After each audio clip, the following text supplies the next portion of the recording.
નમસ્કાર મિત્રો, સલામતી સાથેની એક સરસ મજાની સવાર, બધાને ખૂબ ખૂબ શુભેચ્છાઓ। એક સરસ મજાની સવારે આપણે બધા પાછા એકત્રિત થયા છીએ અને કંઈક નવું શીખવાની તૈયારી દર્શાવી રહ્યા છીએ। અત્યારે હાલ આપણી સાથે ઘણા બધા મિત્રો છે, ઘણા બધા મિત્રો અત્યારે હાલ ગુડ મોર્નિંગ કહી રહ્યા છે। પ્રાચી ગોસ્વામીજી, તમને ખૂબ ખૂબ શુભ સવાર, બહુ જ સારી સવારની તમારી માટે ઈશ્વરને શુભકામનાઓ। હું પ્રાર્થના કરી રહ્યો છું કે તમારી સવાર ખૂબ સારી જાય, આજનો દિવસ પણ ખૂબ સારો જાય। મોહનભાઈ રબારી ગુડ મોર્નિંગ કહી રહ્યા છે, તમને પણ ગુડ મોર્નિંગ। તો મિત્રો, આપણે આજે કંઈક નવું શીખવા, કંઈક નવું શીખેલું છે, એક જ્ઞાન છે, એને વધારે સારી રીતે આપણે દૃઢીકરણ કરી શકીએ એટલા માટે આપણે કેટલાક કઠિન મુદ્દાઓની ચર્ચા કરીશું। પણ મિત્રો, સાથે કઠિન મુદ્દાની વાત કરવાની વાત કરું છું ત્યારે તમારા તરફથી એક રિસ્પોન્સ હજી બહુ મળ્યો નથી, કારણ કે તમે હજી સુધી ચેપ્ટર 1 ના કેટલાક કઠિન પ્રશ્નો હજી મોકલાવ્યા નથી। એટલા માટે આપણે તમારા કેટલાક કઠિન પ્રશ્નો જે અહીંયા તમે લાઈવ ચેટથી દર્શાવી રહ્યા છો એની આજે કેટલીક ચર્ચા કરીશું। સાથે સાથે આપણે આ પ્રકરણના કઠિન મુદ્દાઓનું દૃઢીકરણ કરીશું। આપણું આ પ્રકરણ ચાલી ગયું છે, કોઈ મિત્રોને એક્ટિવિટી સાથેનું આ પ્રકરણ જોવું હોય તો આ ચેનલના પ્લેલિસ્ટની અંદર એ વિડીયોઝ છે।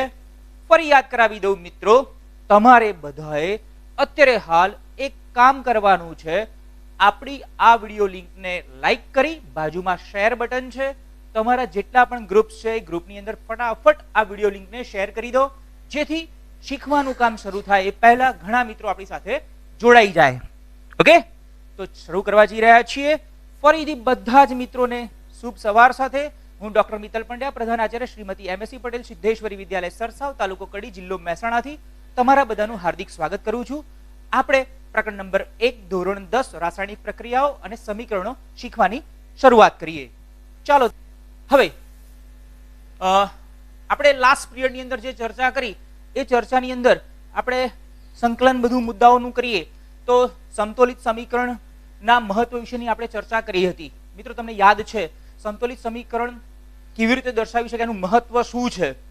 તો આપણે એ શીખ્યા હતા, એ જાણ્યું હતું કે જો સમીકરણને સંતુલિત કરીશું તો સમીકરણની અંદર પ્રક્રિયક અને નિપજના કેટલા મોલ હશે એનો આપણને ખ્યાલ આવશે। આ ઉપરાંત પ્રક્રિયા દરમિયાન કયા પદાર્થો ભાગ લે છે, એટલે કે પ્રક્રિયકોનો જથ્થો કેટલો વપરાશે અને સાથે સાથે નિપજોનો જથ્થો કેટલો મળશે એનો પણ આપણને ખ્યાલ આવે છે। સાથે સાથે આપણે છેલ્લે ચર્ચા કરી હતી કે પ્રક્રિયા દરમિયાન પ્રક્રિયકો અને નિપજો જે છે એ નિપજોની ભૌતિક સ્થિતિ શું હશે તેનો ખ્યાલ આવે છે। ઓકે, હા, ગઈકાલે એક ટીચરનો મારા ઉપર ફોન આવ્યો, મહેસાણાની પ્રોપર સ્કૂલના ટીચર, એમનો ફોન આવ્યો અને એમને ગઈકાલે મેં એક વિદ્યાર્થીની ચેટની અંદરથી એક વાક્ય એમને જે જવાબ આપ્યો એ જવાબ અહીંયા મેં યસ કહ્યું, ઓકે, સાચું, સરસ એમ કહ્યું। વાસ્તવમાં મારી ત્યાં આગળ એક મિસ્ટેક હતી, એમને પોટેશિયમ આયોડાઇડ શબ્દ વાપર્યો। આપણે વાત કરતા હતા પોટેશિયમ આયોડાઇડ નહીં પણ લેડ આયોડાઇડ, પીળા રંગના જે અવક્ષેપ છે લેડ આયોડાઇડના। હું બોલવામાં સાચું બોલ્યો પણ વિદ્યાર્થીએ જે પ્રતિભાવ આપ્યો એ ખોટો આન્સર હતો, એને મેં સાચો યસ, તમે સાચા છે એવું શબ્દ વાપર્યો, ત્યાં આગળ ભૂલ હતી। પણ મિત્રો, પોટેશિયમ આયોડાઇડના અવક્ષેપ નથી મળતા, પણ લેડ આયોડાઇડના પીળા રંગના અવક્ષેપ મળે છે। થોડો સુધારો કરી લઈએ, આપણે પ્રવૃત્તિ જોઈ હતી, કદાચ તમને યાદ હશે જ એ પ્રવૃત્તિ। હું ફરીથી એક વખત એ પ્રવૃત્તિ વિશે વાત કરી દઉં જેથી કરીને તમને કોઈ મૂંઝવણ ના થાય। આપણે અહીંયા લેડ નાઇટ્રેટ અને પોટેશિયમ આયોડાઇડની વાત આપણે કરી હતી, તો આ જે પ્રવૃત્તિ આપણે કરી હતી 1.2 જેની અંદર પદાર્થના રંગમાં પરિવર્તન જોવા મળે છે, આ જે પ્રવૃત્તિ છે એ પ્રવૃત્તિની અંદર પોટેશિયમ આયોડાઇડના અવક્ષેપ મળે છે। પોટેશિયમ આયોડાઇડ લેડ નાઇટ્રેટ વચ્ચે પ્રક્રિયા કરીએ ત્યારે લેડ આયોડાઇડના પીળા રંગના અવક્ષેપ મળે છે, PbI2 ના અવક્ષેપ મળે છે। ઓકે, આપણે આ પ્રવૃત્તિની ચર્ચા ત્યાં આગળ કરી હતી। ચલો, હવે આપણે એ વાતને ત્યાંથી સુધારો કરી અને પછી આપણે આગળના મુદ્દા તરફ આપણે વાત કરીએ। અને આગળનો જે મુદ્દો છે એ મુદ્દાની અંદર આપણે થોડી જે કંઈ ચર્ચા કરી હતી એ ચર્ચા એવી હતી કે રાસાયણિક સમીકરણ જે છે રાસાયણિક સમીકરણને સંતુલિત કરવું કેમ જરૂરી છે, શા માટે રાસાયણિક સમીકરણ છે એને સંતુલિત કરવું પડે। તો એવું આવશ્યક એટલા માટે છે કે આપણે શીખ્યા છીએ કે સમતોલિત રાસાયણિક સમીકરણ છે એની અંદર પ્રક્રિયકો અને નિપજ બંને તરફના તત્વોના પરમાણુની સંખ્યા સરખી હોય. આપણે જાણીએ છીએ કારણ કે પ્રક્રિયામાં જે ભાગ લેતા હોય એ દરેકે દરેક તત્વોના પરમાણુની સંખ્યા અને એનાથી જે નિપજ બને છે એ નિપજના દરેકે દરેક તત્વોના પરમાણુની સંખ્યા સરખી જ હોવી જોઈએ. સાથે સાથે તમને દળ સંચયનો નિયમ તો ખબર જ છે. દળ સંચયનો નિયમ શું કહે છે? રાસાયણિક પ્રક્રિયા દરમિયાન પ્રક્રિયક અને નિપજના દળની અંદર કોઈ ફેરફાર થાય નહીં, એટલે કે દળનું સર્જન થતું નથી કે દળનો વિનાશ થતો નથી. આ દળ સંચયનો નિયમ કહે છે. એટલે કે પ્રક્રિયકો અને નિપજોના દળમાં કોઈ ફેરફાર થાય નહીં. ઓકે, પ્રક્રિયકોનું જેટલું દળ હોય એટલું જ નિપજોનું દળ થવું જોઈએ. સાથે સાથે આપણે એમ પણ શીખ્યા હતા કે રાસાયણિક પ્રક્રિયામાં રાસાયણિક સમીકરણને આપણે જો દર્શાવતા હોય રાસાયણિક પ્રક્રિયાને, તો એમાં પ્રત્યેક તત્વના પરમાણુની જે સંખ્યા છે એ બંને બાજુ સરખી રાખવી જોઈએ. એટલા માટે રાસાયણિક સમીકરણ છે એને આપણે સંતુલિત કરવું પડે. ઓકે ઓકે, વાહ વાહ, ઘણા મિત્રો કહી રહ્યા છે ગુડ મોર્નિંગ ફરીથી. ઓકે, પ્રદીપસિંહ પરમાર, તમારો પ્રશ્ન જવાબ મળી ગયો છે. સ્ક્રીનને સેટ કરી દીધી છે એટલે હવે કશું જ કટ થતું નથી. હવે આપણે ફટાફટ જોડાઈએ. અને કલ્પેશ રાઠોડજી કહી રહ્યા છે સર આપણે MgO2 ની Mg+O2 ની વાત કરી હતી, તમે એ તો જરા ચર્ચા કરી દો. આપણે એની પણ ચર્ચા કરીશું. આપણે આ રાસાયણિક પ્રક્રિયાની આપણે વાત કરી હતી જેની અંદર આપણે ઝિંક અને ઝિંક H2SO4 વચ્ચેની પ્રક્રિયા જોઈ હતી અને એમાંથી ZnSO4 અને H2 બને છે એની વાત આપણે કરી હતી. Very good. તો મિત્રો હવે આપણે જરા આજે આપણે જે કંઈ કરવાના છીએ એનું એક થોડીક વારમાં જોઈ લઈએ કે આપણે આજે શું કરવા જઈ રહ્યા છીએ. ઓકે, આજે આપણે એક નવું જ કામ શીખી લઈશું અને આપણે રાસાયણિક પ્રક્રિયાના સંતુલનની જે વાત છે એને જરા સરસ રીતે પણ સમજી લઈએ, બીજી રીતે પણ સમજી લઈએ કે અહીંયા આપણી પાસે પ્રક્રિયા છે જેની અંદર આપણે એમોનિયાના સિન્થેસિસની પ્રક્રિયા કરવાની છે. એમોનિયા બનવાની પ્રક્રિયા છે એને જોવાની છે. તો અહીંયા એમોનિયા બનવા માટે શું લીધું? તો તમે જુઓ છો પ્રક્રિયકો કયા છે આપણી પાસે. અહીંયા બે પ્રક્રિયકો છે, બંને વચ્ચે પ્લસનું ચિહ્ન છે. અહીંયા નિપજ બને છે N2. આપણને ખબર છે કે એમોનિયા બને છે શેનાથી?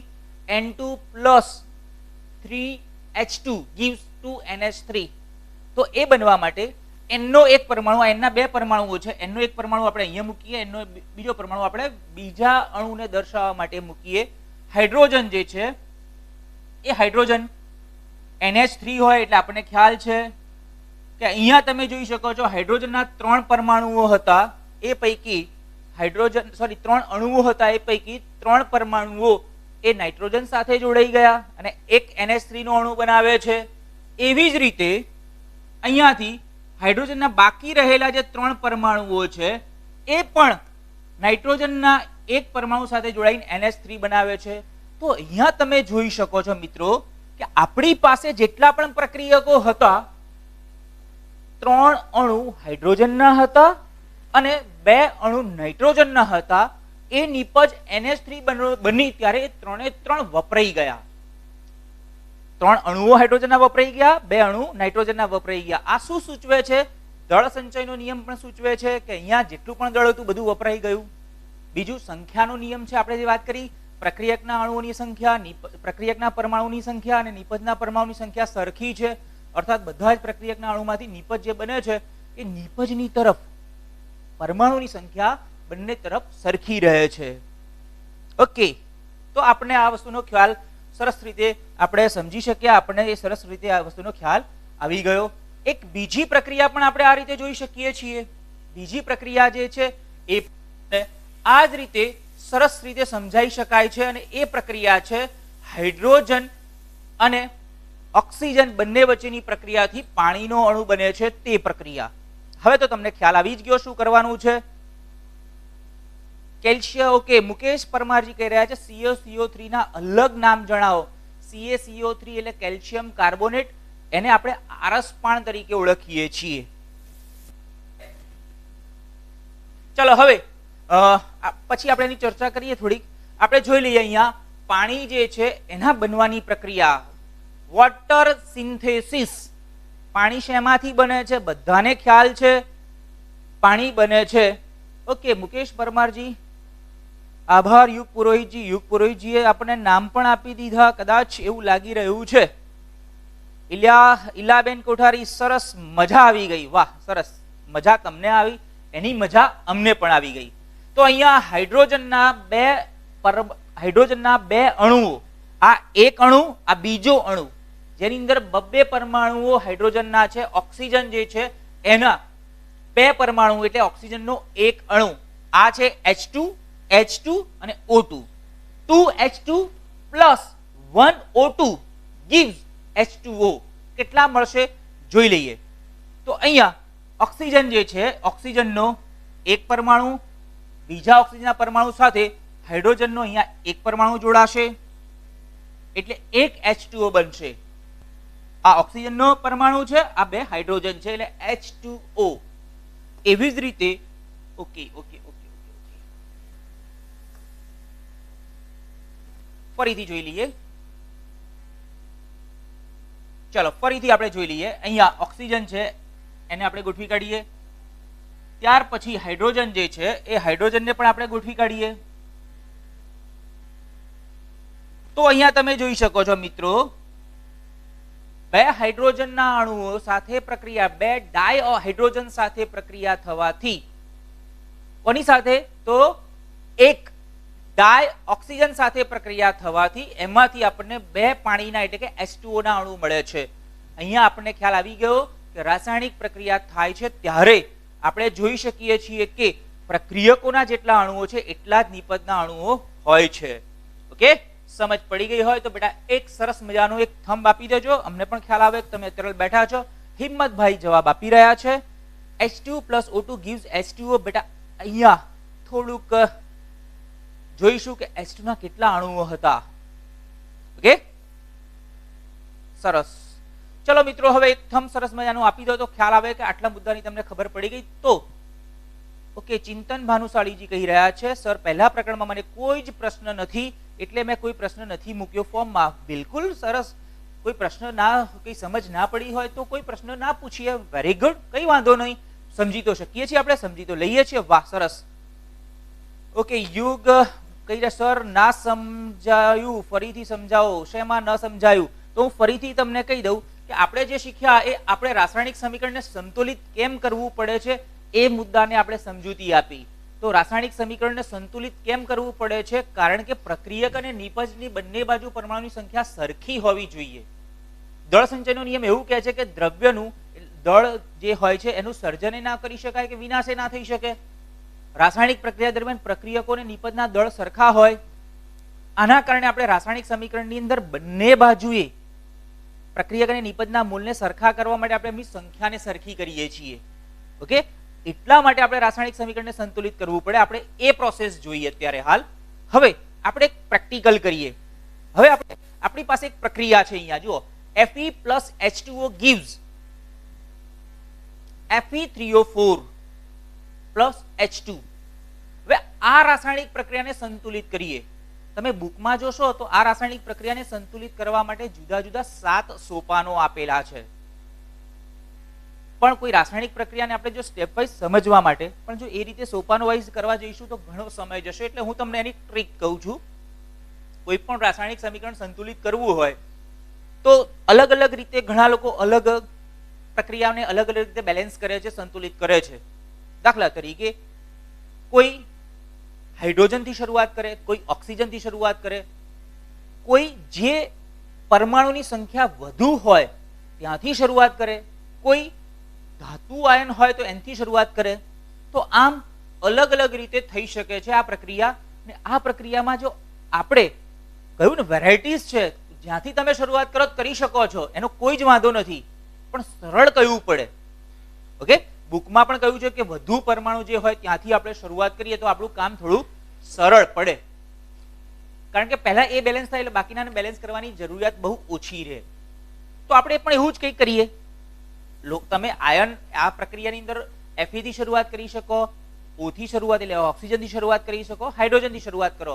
પણ બુકમાં પણ એક વાક્ય એવું લખ્યું છે કે વધુ પરમાણુ જે ત્યાંથી શરૂઆત કરો.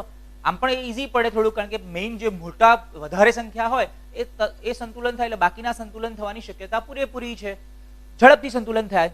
તો હવે મિત્રો આપણે આ જ વસ્તુને અહીંયા સમજી લઈએ. આપણી પાસે આ રાસાયણિક સમીકરણ છે, એ રાસાયણિક સમીકરણને આપણે સંતુલિત કરીએ. ઓકે, તો સંતુલિત કરવા માટે આપણે શું કરીશું? પહેલા તો આપણું આ જે રાસાયણિક સમીકરણ છે એ રાસાયણિક સમીકરણ જે છે એને આપણે લખી કાઢીએ. Fe plus H2O gives Fe3O4 plus H2. હવે આ જે સમીકરણ આપણે લખી કાઢ્યું. ઓકે, મારો પ્રશ્ન એક ફોર્મમાં છે, કાલે કહ્યું હતું સર કન્ફ્યુઝન મારો ફોર્મમાં પ્રશ્ન. બેટા આજે તારો પ્રશ્ન જોઈ લઈશ. કાલે ગઈકાલે અહીંયા જેવું આપણું સેશન પત્યું ત્યાં જોયું ત્યારે કોઈના કઈ પ્રશ્નો અમને ઓનલાઈન અમને રિસીવ નહોતા થયા એટલા માટે નથી મૂક્યો. કાલે એ આવી ગયા હશે, કાલે તમારા પ્રશ્નો જવાબ આપણે આપી દઈશું. તો હવે અહીંયા જુઓ, આપણી પાસે આ રાસાયણિક પ્રક્રિયા છે, એમાં બેલેન્સ કરવું છે. અહીંયા સીધો જવાબ આપણને નથી મળતો, આપણે થોડું ટ્રાયલ કરવો પડશે.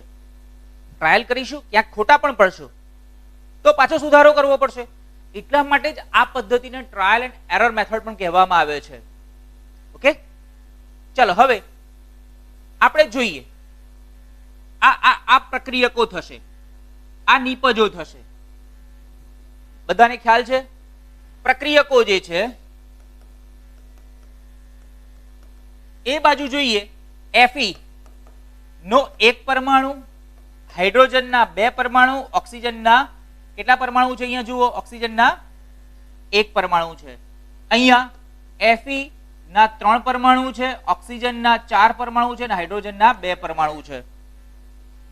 તો હવે તમે અહીંયા જોઈ શકો છો કે સૌથી વધારે પરમાણુઓ જો હોય તો એ કોના છે? જોઈ શકો છો તમે, ઓક્સિજનના છે. તો ઓક્સિજનના બંને પરમાણુ ને બેલેન્સ કરવા માટે, હા રમેશ બ્રાહ્મણિયા કહી રહ્યા છે કે આપણી બુકમાં હીટ એન્ડ ટ્રાયલ કહ્યું છે. હીટ એન્ડ ટ્રાયલ અને ટ્રાયલ એન્ડ એરર બંને સેમ મેથડ કહેવાય, બંને એક જ મેથડ છે. હવે આપણે અહીંયા આપણી પાસે ઓક્સિજન જે છે એ ઓક્સિજનના વધુ પરમાણુ છે, એટલે આપણે પહેલા ઓક્સિજનને બેલેન્સ કરવાનો ટ્રાય કરીએ. તો હવે તમારે પ્રક્રિયક બાજુ ઓક્સિજનના 2 પરમાણુઓ છે, સોરી 4 પરમાણુઓ છે અને પ્રક્રિયક સાઈડ 1 છે અને નિપજ સાઈડ 4 છે. તો સરખું કરવા માટે તમારે શું કરવું પડે? આને 4 વડે ગુણો. પ્રક્રિયક બાજુ ઓક્સિજનને 4 વડે ગુણો તો બંને બાજુએ ઓક્સિજનના પરમાણુની સંખ્યા સરખી થાય. હા, હું સંતુલિત જ કરું છું. હું આ રાસાયણિક સમીકરણને સંતુલિત કરું છું. આ પ્રક્રિયા વિશાલજી આઈએમપી ક્વેશ્ચન છે. મેં એક પ્રક્રિયાને સંતુલિત કરી, તમને પરીક્ષાની અંદર બીજી કોઈ રાસાયણિક પ્રક્રિયા છે સંતુલિત કરવાનું પૂછાઈ શકે. ઓકે, અને આમ પણ દરેકે દરેક જે રાસાયણિક પ્રક્રિયાઓ છે, તમે જ્યારે તમારી કોઈ પણ ક્વેશ્ચનની અંદર આન્સરમાં તમે કોઈ રાસાયણિક પ્રક્રિયા લખો ત્યારે એને અવશ્ય સંતુલિત કરજો. એ એટલા માટે કે જો તમે સંતુલિત નહીં કરી હોય તો તમારા ગુણ કપાવાની શક્યતા પૂરેપૂરી રહેલી છે.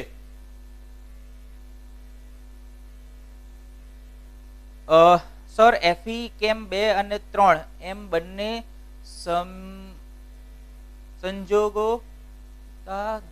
સંયોજકતા ધરાવે છે? ઓકે, એકલું Fe નહીં, Fe સિવાય કોપર,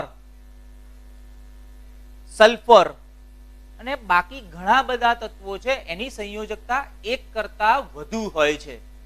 ઓકે, એટલા માટે અહીંયા લોખંડ જે છે Fe છે એની સંયોજકતા આપણે ફેરિક અને ફેરસ એમ 2 સંયોજકતા દર્શાવીએ છીએ. ઓકે, રબારી નારસિંહજી કહી રહ્યા છે મારી પાસે એક બીજી રીત પણ છે, જો તમે લખી શકતા હો તો શેર કરો આખા ગુજરાતને. આપણે લિંક એ તમારી બીજી શોર્ટ ટ્રીક છે, કદાચ અમે પણ ના જાણતા હોઈએ તો અમને પણ ખ્યાલ આવે, તો થોડુંક લાંબુ લખીને અહીંયા ડિસ્પ્લે કરો તો અમને ખ્યાલ આવે. હા, સંતુલિત કરવું તો બહુ જ ઈઝી છે અને બહુ મજા પડે છે. તો હવે આપણે અહીંયા જે ઓક્સિજન જ્યાં હોય ત્યાં આપણે 4 વડે ગુણવા પડશે, એટલે અહીંયા 4 વડે ગુણીએ તો 4 ઓક્સિજન થઈ ગયા. હવે 4 ઓક્સિજન થયા તો અહીંયા હાઇડ્રોજન જે છે એ હાઇડ્રોજનની સંખ્યા તમે જુઓ 4 દુ ને 8, તો આને 4 વડે ગુણ્યા એટલે આપણે 8 થઈ ગઈ. ઓકે, તો હવે બેલેન્સ કરવું હોય તો ઓક્સિજન તો બેલેન્સ થઈ ગયા, હવે હાઇડ્રોજન બેલેન્સ કરવા પડશે કારણ કે એની સંખ્યા વધારે છે અને હાઇડ્રોજન છેલ્લે બેલેન્સ કરો તો પણ ચાલશે, પણ આપણે અત્યારે હવે હાઇડ્રોજનને જ બેલેન્સ કરીએ કારણ કે છેલ્લે હાઇડ્રોજનને બેલેન્સ કરવાની વાત આવશે જ. તો અહીંયા હાઇડ્રોજનના પ્રક્રિયક બાજુ 8 પરમાણુ છે, 4 દુ 8 અને નિપજ બાજુ કેટલા છે 2. તો બેલેન્સ કરવું હોય તો નિપજ બાજુ તમારે કેટલા વડે ગુણવા પડે? 8 લાવવા માટે 4 દુ 8 એટલે 4 વડે ગુણવા પડે, એટલે કેટલા થશે? 8. તો એનો મતલબ તમારે નિપજ બાજુ જ્યાં હાઇડ્રોજન પરમાણુઓ હોય ત્યાં આગળ 4 વડે ગુણવા પડે. તો અહીંયા 4 વડે ગુણીએ તો હાઇડ્રોજન છે 4 દુ 8 થઈ ગયા, એટલે એનું કામ પણ પૂરું થઈ ગયું. તો હવે બાકી શું રહ્યું? Ion Fe. તો Fe પ્રક્રિયક બાજુ 1 છે, નિપજ બાજુ 3 છે, તો આપણે પ્રક્રિયક બાજુ 3 વડે ગુણી કાઢીએ. તો અહીંયા Fe ને 3 વડે ગુણીશું તો Fe પણ બેલેન્સ થઈ ગયા. તો આપણું જે રાસાયણિક સમીકરણ સરસ મજાનું આપણને મળી ગયું, જે સંતુલિત છે 3Fe plus 4H2O gives Fe3O4 plus 4H2. Okay, તો આ જે પદ્ધતિ છે એ પદ્ધતિ દ્વારા આપણે રાસાયણિક સમીકરણને બેલેન્સ કરી શકીએ છીએ. ચાલો હવે આપણે વાત કરીએ નેક્સ્ટ ટોપિકની, જેની અંદર આપણે રાસાયણિક સમીકરણને દર્શાવીએ છીએ ત્યારે આપણે જે હમણાં દર્શાવ્યું રાસાયણિક સમીકરણ, એ રાસાયણિક સમીકરણ તમે જુઓ, અહીંયા પરમાણુઓ અણુઓની સ્થિતિને દર્શાવી છે, પણ રાસાયણિક સમીકરણની અંદર આપણે એ સિવાય બીજું પણ દર્શાવી શકીએ છીએ. જેમ કે અહીંયા પ્રક્રિયકો અને નિપજોની સ્થિતિ કેવી હશે, પ્રક્રિયકોમાંથી નિપજો કઈ પરિસ્થિતિમાંથી બને છે, આ બધું જ આપણે દર્શાવી શકીએ છીએ. દાખલા તરીકે આપણે વાત કરીએ, આપણી આ જે પ્રક્રિયા હતી એ પ્રક્રિયાની અંદર જ જો આપણે આ સમીકરણમાં ભૌતિક અવસ્થા જો ઉમેરીએ તો આપણું સમીકરણ છે વધુ અર્થસૂચક બનશે. દાખલા તરીકે લોખંડ હતું તો લોખંડ ઘન સ્વરૂપમાં લીધું તો આપણે એને સોલિડ ઘન સ્વરૂપમાં દર્શાવીએ. પાણી છે તમે કેવા સ્વરૂપમાં લીધું, જો તમે એનું પાણી જે છે એનું સ્વરૂપ બતાવશો, આ રાસાયણિક પ્રક્રિયામાં તમે પાણી લિક્વિડ પરિસ્થિતિમાં એટલે કે પ્રવાહી અવસ્થામાં નથી બદલેતા, આ પ્રક્રિયામાં પ્રવાહીની બાષ્પ લેવામાં આવે છે, એટલે કે પાણીની બાષ્પ લેવાય છે. એટલા માટે આપણે એને ત્યાં આગળ એની ભૌતિક સ્થિતિ બતાવીએ તો આપણને તરત ખ્યાલ આવે કે અહીંયા બાષ્પ લીધી છે. તો આપણે કોઈ પણ ભૌતિક અવસ્થા દર્શાવીએ તો એ વધારે અર્થસૂચક બને છે. દાખલા તરીકે ભૌતિક સ્થિતિ દર્શાવવા માટે વાયુ હોય તો G લખાય છે કૌંસમાં નીચે, જો ઘન પદાર્થ જો પ્રવાહી અવસ્થામાં હોય તો લિક્વિડ માટે L લખીએ છીએ, જો ઘન સ્વરૂપનો પદાર્થ હોય તો ઘન સ્વરૂપના પદાર્થ માટે આપણે S લખીએ છીએ, અને જો જલીય દ્રાવણ બનાવેલું હોય તો એના માટે આપણે AQ લખીએ છીએ. એક્વિયસ માટે આપણે શોર્ટમાં એને AQ લખીએ, AQ. ઓકે, ચલો હવે આ જે બધા સંકેતો છે એ સંકેતો જો આપણા જે હમણાં સમીકરણ હતું ને એ સમીકરણમાં એડ કરીએ તો આપણું સમીકરણ કેવું બનશે? જો અહીંયા 3Fe પછી S લખ્યું, મતલબ લોખંડ જે છે એ ઘન સ્વરૂપમાં લીધું છે. પછી H2O પછી કૌંસમાં આપણે શું લખ્યું છે? ગેસ માટે G લખ્યો છે. અર્થાત આ પ્રક્રિયામાં જે પાણી છે એ વાયુ અવસ્થામાં છે, એટલે પાણી વાયુ અવસ્થામાં હોય એટલે શું થાય? પાણીની બાષ્પ વરાળ એને પ્રક્રિયામાં લીધી છે. ત્યાર પછી આપણી પ્રક્રિયા દરમિયાન નિપજ બને છે Fe3O4, એ ઘન સ્વરૂપમાં આપણને નિપજ મળે છે, અને સાથે હાઇડ્રોજન વાયુ અંદરથી ઉત્પન્ન થાય છે, એટલા માટે ત્યાં આગળ આપણે દર્શાવ્યું છે G. અહીંયા ABCD સ્ટેપની જે વાત કરી છે તો બેટા તમે હવે એનું ડિસ્ક્રિપ્શન બહુ સારી રીતે સમજાવો, કારણ કે હવે આશાબેનને પણ રસ પડ્યો છે ABCD શું છે, મને પણ રસ પડ્યો છે કે તમે કંઈક નવું જાણો છો તો એ શું છે. તો લાંબુ થોડુંક ટાઈમ લઈને લાંબુ લખાણ લખી કાઢો તો પછી અમને પણ ખ્યાલ આવે કે તમારી પાસે કોઈ નવી ટ્રીક છે. જરૂર લાગે તો ફોર્મમાં લખજો, ક્વેશ્ચન ફોર્મમાં, હું કાલે ડિસ્પ્લે કરી દઈશ. ઓકે, ચાલો ત્યારે હવે આપણે વાત કરીએ આગળના ટોપિકની, જેની અંદર આપણે આપણી આ પ્રક્રિયા જે છે, પ્રક્રિયાની અંદર આપણે માત્ર શું દર્શાવ્યું? આપણે માત્ર એની ભૌતિક સ્થિતિ દર્શાવી. પણ ઘણી રાસાયણિક પ્રક્રિયાઓ તો એવી છે કે જેની અંદર ભૌતિક સ્થિતિ તો દર્શાવીએ છીએ, સાથે સાથે એમાં તાપમાન, દબાણ અને ઉદ્દીપક, તાપમાન, દબાણ અને ઉદ્દીપકની પરિસ્થિતિ પણ દર્શાવાય છે. કેટલીક પ્રક્રિયાઓ એવી છે કે જેની અંદર આપણે લખીએ છીએ કે જેમ કે આપણે પ્રકાશ સંશ્લેષણની પ્રક્રિયાની વાત કરીએ તો લીલી વનસ્પતિ સૂર્યપ્રકાશની હાજરીમાં ક્લોરોફિલની મદદથી ગ્લુકોઝનો અણુ બનાવે છે, સાથે ઓક્સિજન વાયુ છૂટો પડે છે. આ જે રાસાયણિક પ્રક્રિયા છે એ આપણે વર્ષોથી દર્શાવીએ છીએ, જેની અંદર પરિસ્થિતિ કેવી છે? સૂર્યપ્રકાશની હાજરી, ક્લોરોફિલની મદદથી. તો આ જે સૂર્યપ્રકાશ અને ક્લોરોફિલ છે એ બંને દર્શાવવા માટે આપણે રાસાયણિક પ્રક્રિયા જે છે એમાં જ દર્શાવીએ છીએ. તો પછી આપણે ફટાફટ એ વસ્તુને જોઈ લઈએ. ચાલો ત્યારે હવે આપણે કેટલીક રાસાયણિક પ્રક્રિયાઓ જોઈએ. આ રાસાયણિક પ્રક્રિયાઓમાં પહેલી રાસાયણિક પ્રક્રિયા છે આપણે carbon monoxide CO, carbon monoxide અને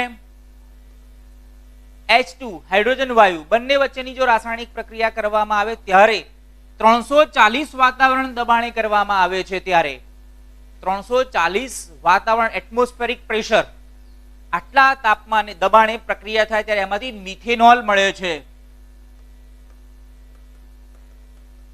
ઓકે, હવે આ જે રાસાયણિક પ્રક્રિયા છે એ રાસાયણિક પ્રક્રિયાની અંદર પ્રક્રિયાની પરિસ્થિતિ કેવી છે? 340 વાતાવરણે ક્યાં દર્શાવ્યું? તીર ઉપર દર્શાવીએ છીએ. અર્થાત પ્રક્રિયાની પરિસ્થિતિ આપણે તીર ઉપર દર્શાવીએ છીએ. ત્યાર પછીની પ્રક્રિયા હમણાં જ હું બોલ્યો, લીલી વનસ્પતિ સૂર્યપ્રકાશની હાજરીમાં ક્લોરોફિલની મદદથી હવામાંના કાર્બન ડાયોક્સાઇડ અને પાણી વચ્ચેની પ્રક્રિયાથી ગ્લુકોઝનો અણુ બનાવે છે, સાથે ઓક્સિજન મુક્ત કરે છે.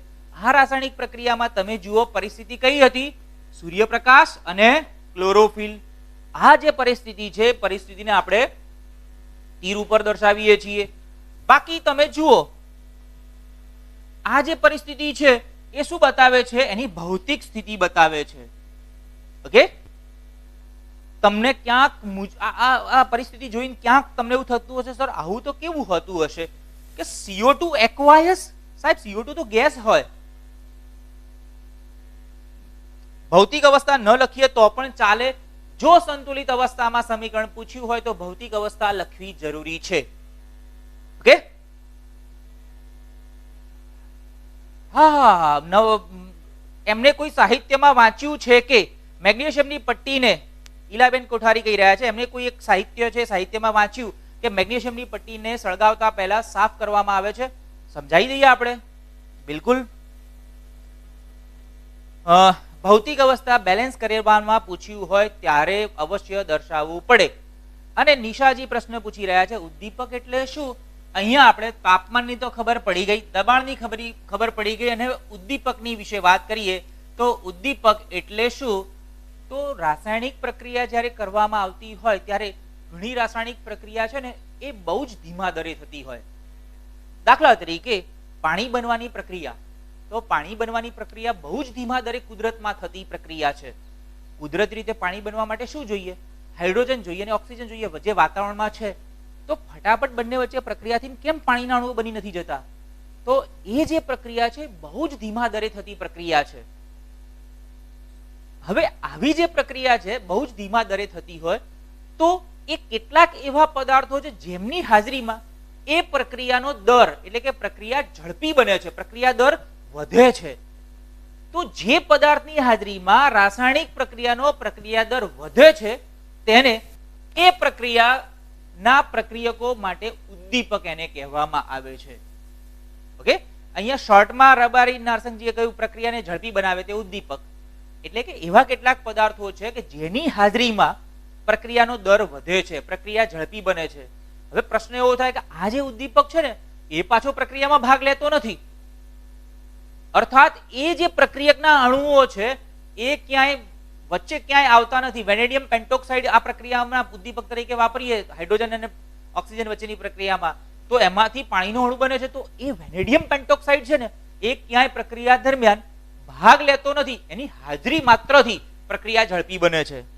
ઓકે, ભવ્યાજી કહી રહ્યા છે, ફરીથી સમજાવો બેટા. તો અહીંયા આપણે રાસાયણિક પ્રક્રિયા દર્શાવીએ ત્યારે ભૌતિક સ્થિતિ ઘન પ્રવાહી વાયુ તો દર્શાવીએ છીએ, સાથે સાથે તાપમાન, દબાણ અને ઉદ્દીપકની હાજરીમાં જો પ્રક્રિયા થતી હોય તો એને પણ દર્શાવીએ છીએ સંતુલિત સમીકરણમાં, જેથી આપણું સમીકરણ અર્થપૂર્ણ બને. કોઈ સમીકરણને જોઈને જ આખી એનું વર્ણન કરી શકે. અને તમારા માટે પણ બહુ જ ઇમ્પોર્ટન્ટ છે, તમે આ પ્રકરણ કે પછી જેટલા પણ કેમિસ્ટ્રીના પ્રકરણ હોય એમાં લાંબુ વર્ણન તૈયાર કરો એના કરતા સરસ મજાની આ રીતે તમે સમીકરણ તૈયાર કરી દો. સમીકરણમાં બધી નીચે નામ લખી કાઢો, આ કાર્બન ડાયોક્સાઇડ, આ પાણી.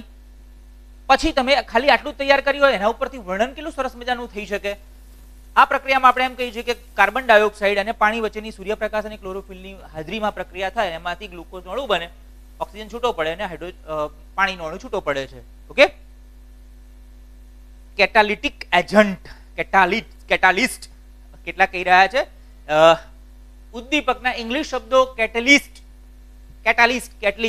હાઇડ્રોજનેશનની પ્રક્રિયામાં આપણે રેની નિકલ ઉદ્દીપકનો ઉપયોગ કરીએ છીએ, જેમાં હાઇડ્રોજનેશન થતું હોય. ઘણું બધું આપણે અત્યારે હમણાં શીખવાના પણ છીએ, એક બે પ્રક્રિયાઓ ઉદાહરણમાં પણ લેવાના છીએ. તો આ જે પ્રક્રિયા પરિસ્થિતિ છે, પ્રક્રિયા પરિસ્થિતિ તો દર્શાવીએ છીએ ઘન પ્રવાહી વાયુના સ્વરૂપમાં, સાથે સાથે પ્રક્રિયા પરિસ્થિતિ આપણે તીર ઉપર વિશેષ લખીએ છીએ, જેની અંદર સૂર્યપ્રકાશ, ક્લોરોફિલ કે અન્ય કોઈ ઉદ્દીપક હોય તો ઉદ્દીપકને આપણે દર્શાવીએ છીએ. ચાલો મિત્રો, હવે આપણે ઝડપથી તમારું કામ પણ હવે શરૂ થાય છે.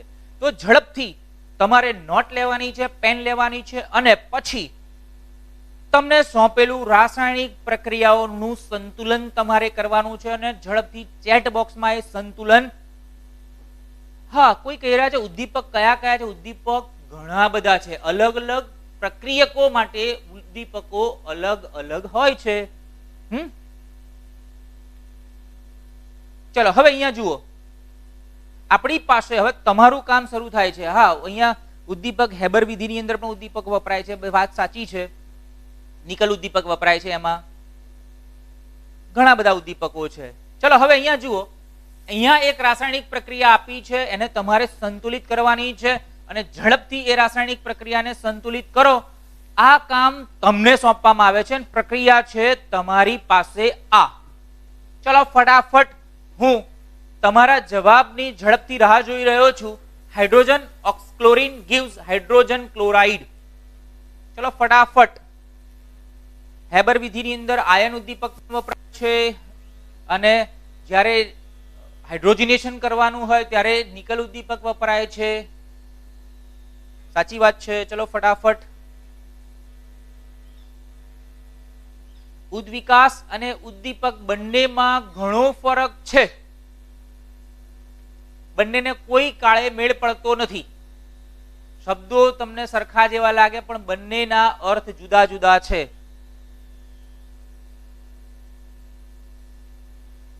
શાંતિલાલ જોશીજી કહી રહ્યા છે, સર આઈએમપી પ્રશ્નોની પીડીએફ મોકલો. પીડીએફ મોકલીએ, સાહિત્યની મોકલીએ. એ સાહિત્ય અહીંયા અત્યારે ભણાવાઈ રહ્યું છે, એક વખત જોઈ લેશો તો પીડીએફ આપોઆપ થઈ જશે તમે લખશો એટલે. છતાં પ્રયત્ન કરશું કે આપણી પાસે અહીંયા જે મટીરિયલ, જે સાહિત્ય મળે છે એની અંદર આ ટાઈપના કોઈ પ્રશ્નોની પીડીએફ મૂકીશું. અરે વાહ, જવાબો આવવાની શરૂઆત થઈ ગઈ છે. પણ એમાં હિત વેકરિયાજીનો પ્રશ્ન આન્સર ખોટો છે. બેટા સુધારી કાઢો, થોડુંક સુધારી કાઢો તમે.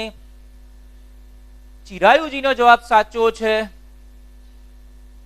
હા, મેં જવાબ તો આપ્યો કોઠારી બેન, ઈલાબેન કોઠારી. ઉદ્વિકાસ અને ઉદ્દીપક બંનેમાં ઘણો ફરક છે. બંનેને કોઈ કાળે મેળ પડતો નથી. ખાલી શબ્દો સરખા દેખાય છે, બાકી બંનેનો અર્થ તદ્દન જુદો જુદો છે.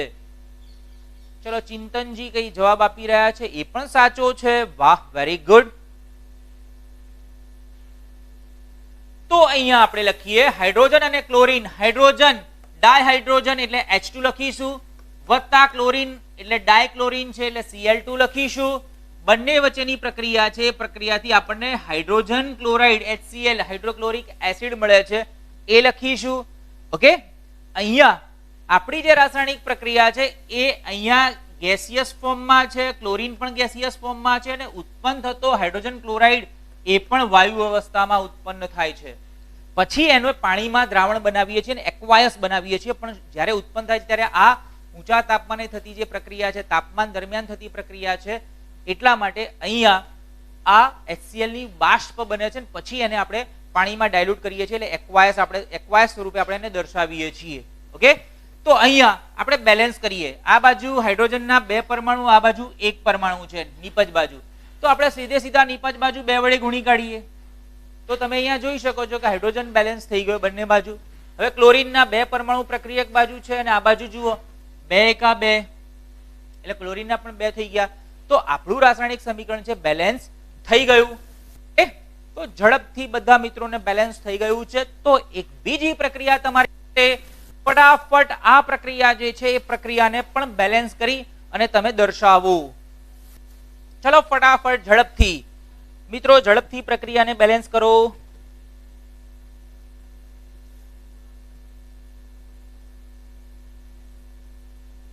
Thank you very much.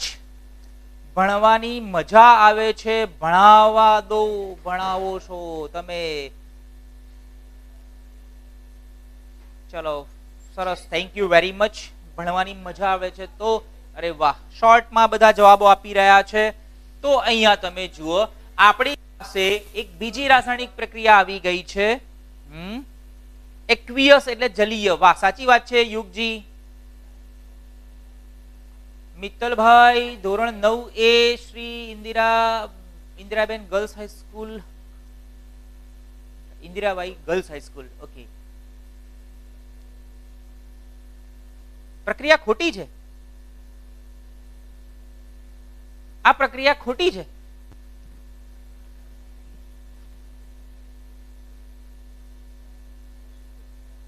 હા, જલ્દી ઝડપથી. તમને શું આમાં શું ખોટું લાગ્યું, શું સમજ આપણી એ કમેન્ટમાં આપો, એટલે આપણે તરત એની ચર્ચા કરી લઈએ. વાહ, વેરી ગુડ.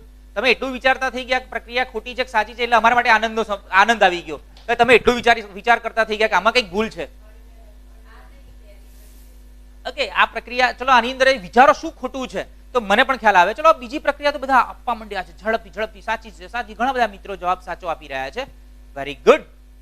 અરે વાહ, મોબાઈલ ની અંદર બધા તીર પણ શોધી કાઢ્યું છે બધાએ. વાહ વાહ વાહ, ફટાફટ. તમારી પાસે તો ઘણા બધા ફોન્ટ્સ હાજર છે, એનો મતલબ. વિશાલજી thank you very much.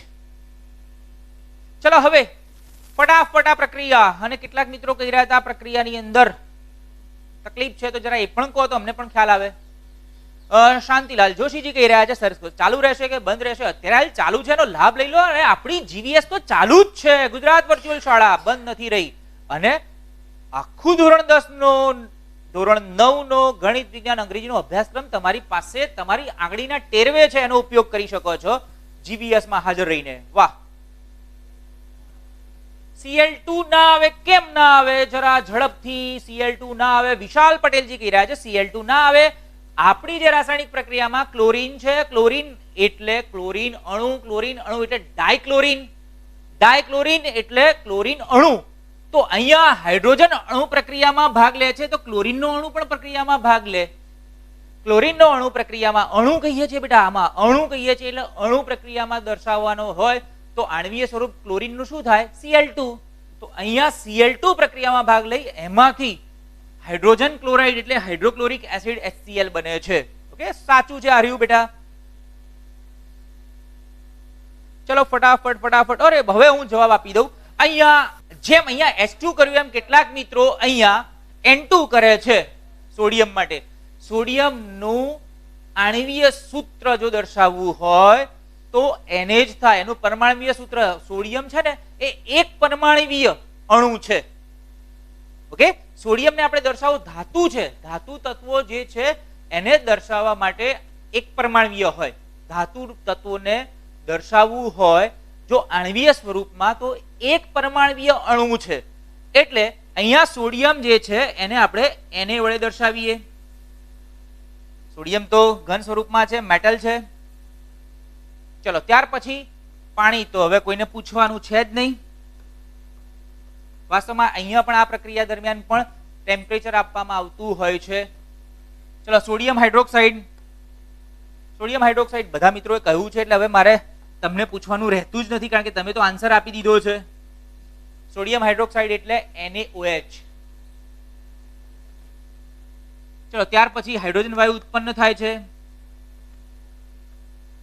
એક્વાયસ, aqueous અને અહીંયા ગેસ. કોઈ પણ જગ્યાએ જ્યારે વાયુ ઉત્પન્ન થતો હોય ત્યારે આપણી બુકમાં ક્યાંય ઉલ્લેખ નથી, પણ તમારી જાણકારીમાં વધારો કરવા માટે જ્યારે રાસાયણિક પ્રક્રિયા દરમિયાન જો વાયુ ઉત્પન્ન થતો હોય તો એ દર્શાવવા માટે ઉપરની તરફ તીર લગાવાય છે.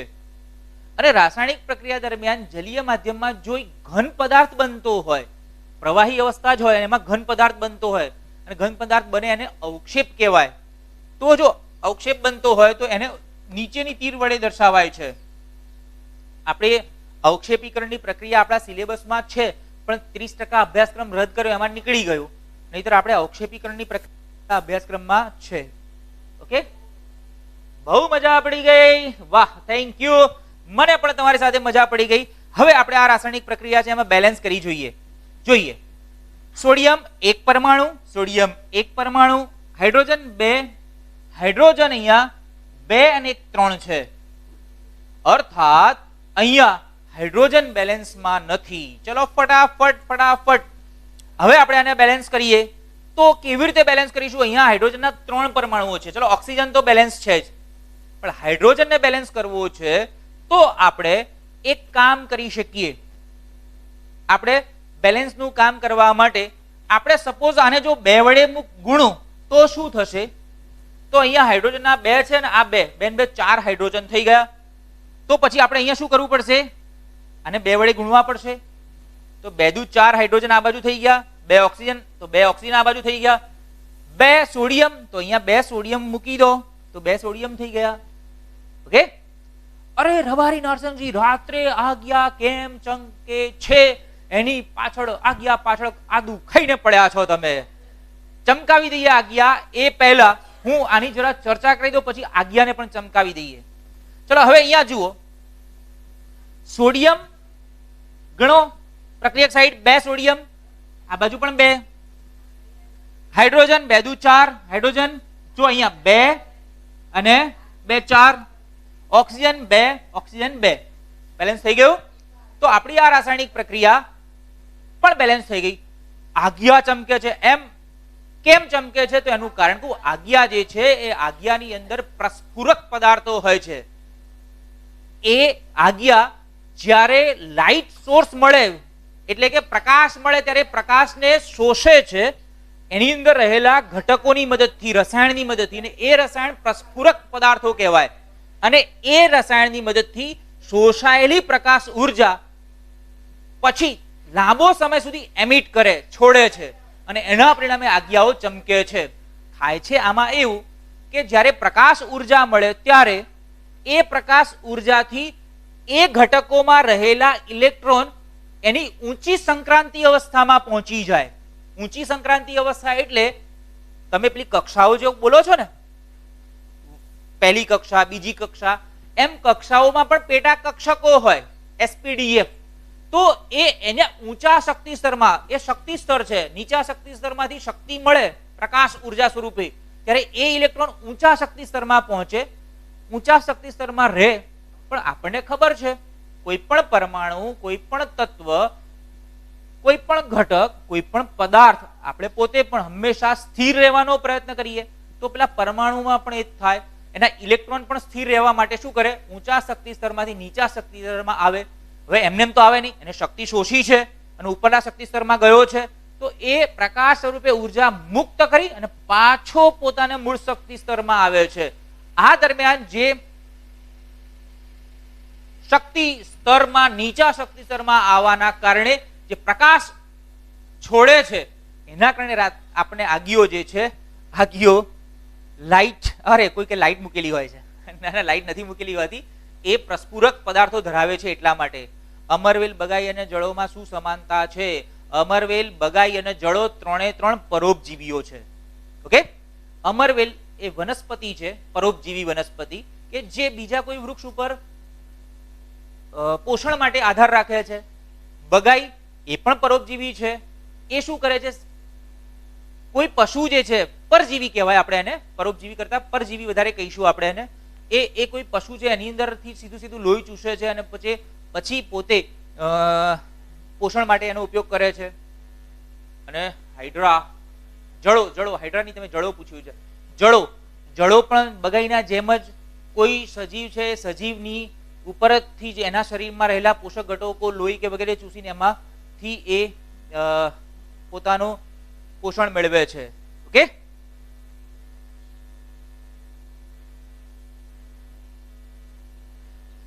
સેટરડે ટેસ્ટમાં પહેલાના ક્વેશ્ચન પૂછવાના. પહેલાના ક્વેશ્ચન એટલે કયા ક્વેશ્ચન? આપણા ચેપ્ટરના જ ક્વેશ્ચન હશે.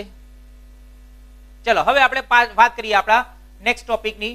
એ પહેલા આપણે કેટલીક રાસાયણિક સમીકરણને થોડીક બીજી રીતે પણ સમજી લઈએ, થોડીક મજા કરીએ, તમારો થોડોક ટેસ્ટ લઈ લઈએ. એક નાનકડો ટેસ્ટની વાત કરી છે તો ટાઈમ અપ થઈ ગયો છે. સોરી, અહીંયા ટાઈમ તો પૂરો થયો છે, માત્ર 2 જ મિનિટની વાર છે.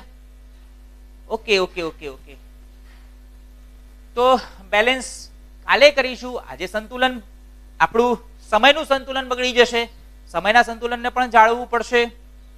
તો અહીંયા આપણે આપણી વાત અટકાવીએ છીએ, અલ્પવિરામ મૂકીએ છીએ. કાલે જોઈશું આપણે રાસાયણિક સંતુલન કેવી રીતે થાય, એના માટેની કેટલીક ટેસ્ટ, અને તમારે ગેમ પણ રમવાની છે. ઓકે, રાસાયણિક પ્રક્રિયાની એક સરસ મજાની ગેમ, જેમાં તમને પોઈન્ટ મળશે, પોઈન્ટ ઉપર તમે આગળ વધશો અને આપણા ચેપ્ટરમાં આપણે આગળ વધીશું. પણ મિત્રો, જ્યારે ટેસ્ટની વાત આવી છે ત્યારે ખાસ બધાને કહી દઉં, ટેસ્ટની તો તૈયારી સરસ કરવાની છે. અને આ વખતે તો મારો જ નંબર, આપણો જ નંબર આવવો જોઈએ. એ નંબર ત્યારે જ આવશે કે જ્યારે તમે કેટલીક કાળજી રાખશો, મોઢા ઉપર માસ્ક પહેરશો, શાળાએ જશો, ક્યાંય પણ તો થોડા સમય આપણે હાથને ધોતા રહીશું. આપણા મિત્ર વર્તુળથી થોડુંક અંતર 1 મીટર તો ઓછામાં ઓછું જાળવીશું. શાળાએ જઈશું ત્યારે કેટલીક કાળજીઓ વિશેષ રાખીશું. અને પોતાના શરીરની કાળજી માટે આપણે તંદુરસ્ત ખોરાક લઈશું, પોષક તત્વો સભર ખોરાક લઈશું. શિયાળો છે એટલે ઠંડીને પણ માણીશું, પણ કાળજી રાખીને. બસ ત્યારે આજે આટલું જ. જય હિન્દ, જય ભારત, જય ગરવી ગુજરાત અને જય વિજ્ઞાન.